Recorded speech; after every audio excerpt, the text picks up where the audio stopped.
Beredarnya foto yang memperlihatkan tali sling lift maut Ayutthaya Resort Ubud yang memperlihatkan perbedaan dari foto 4 tahun lalu 3 tali sling kemudian pada 4 bulan lalu menjadi 1 berdasarkan hasil pemeriksaan yang dilakukan oleh Polres Gianyar pada teknisi lift Ayutthaya Resort.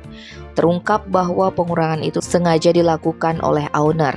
Namun, Kapolres Gianyar AKBP Ketut Widyade pada Rabu 6 September mengatakan pengurangan tersebut atas perhitungan kekuatan satu tali sling tersebut lebih kuat dari 3 tali sling.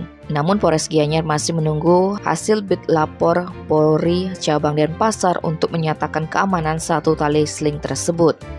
Dalam meminimalisir tali sling, kata Kapolres, owner meminta agar tali sling dikurangi menjadi 1 tali sling saja dengan pertimbangan 1 sling dengan kekuatan 1,8 ton, sementara 3 sling kekuatannya 1,2 ton.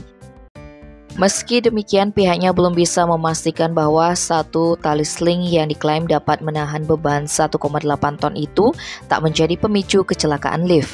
Terkait hal tersebut, pengacara dari Ayutthaya Resort Nyoman Wirajaya membantah pernyataan tersebut.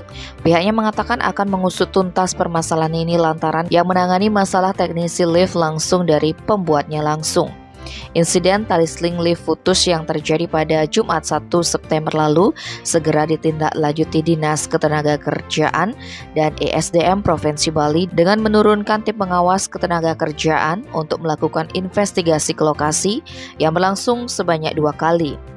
Pertama, tim Wasnasker turun mendampingi tim provinsi, selanjutnya turun kembali mendampingi tim Kemenaker.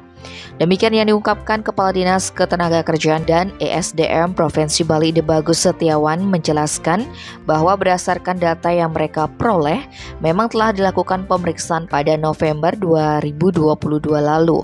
Hasilnya layak digunakan, namun dengan catatan maksimum 4 orang atau setara dengan berat 300 kg. Tim Bali Express melaporkan.